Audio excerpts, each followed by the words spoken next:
दोस्तों, यदि संबंध थोड़े समय के लिए रखना है तो मीठे बनिए, और अगर लंबे समय के लिए रखना है तो स्पष्ट बनिए।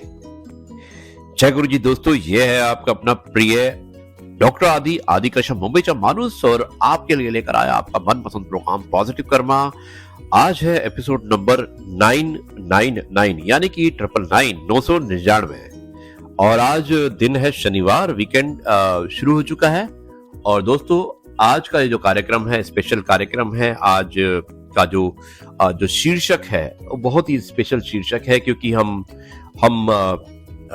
जो बच्चे हैं, अनाथ बच्चे हैं, उनके लिए इस पूरे वीक को डेडिकेट कर रहे हैं। आज डॉक्टर आदि विशेष कुछ अलग हो जाए, कहानी, आत्मकथा, और इस कहानी को शुरुआत करता हूं मैं कुछ इस प्रकार।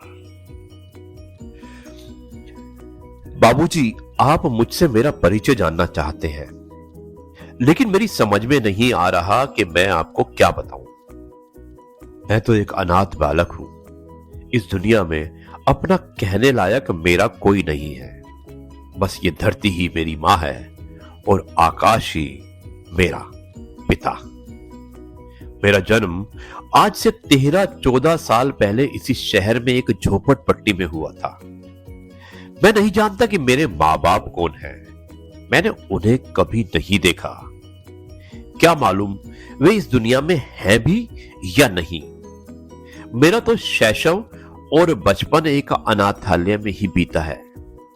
वहां मेरे बोल फूटे और वहां ही धूल में लोट पोट कर मैंने चलना सीखा। वहां के स्कूल में मैंने थोड़ा बहुत लिखना पढ़ना सीखा।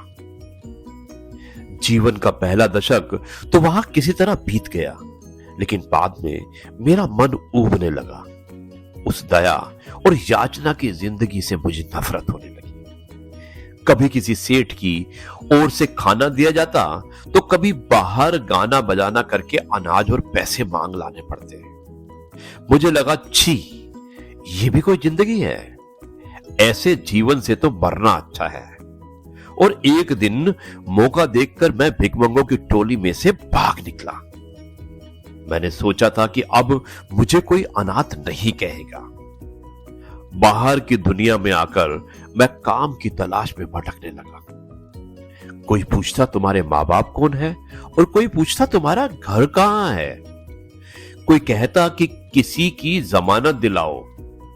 मैं क्या उत्तर देता।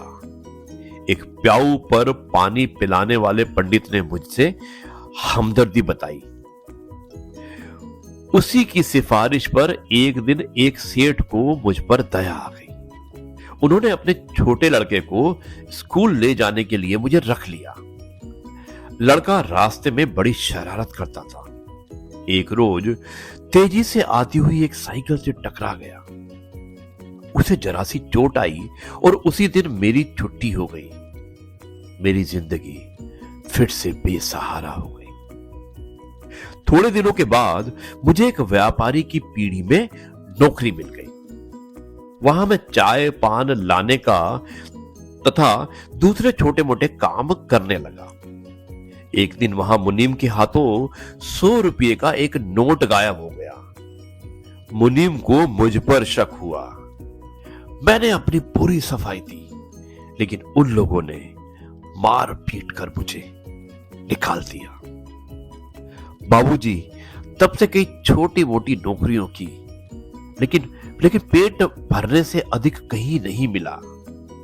आज सुबह ही कांच की गिलास फूट जाने पर शरबत वाले ने मुझे कई थप्पड़ मारे।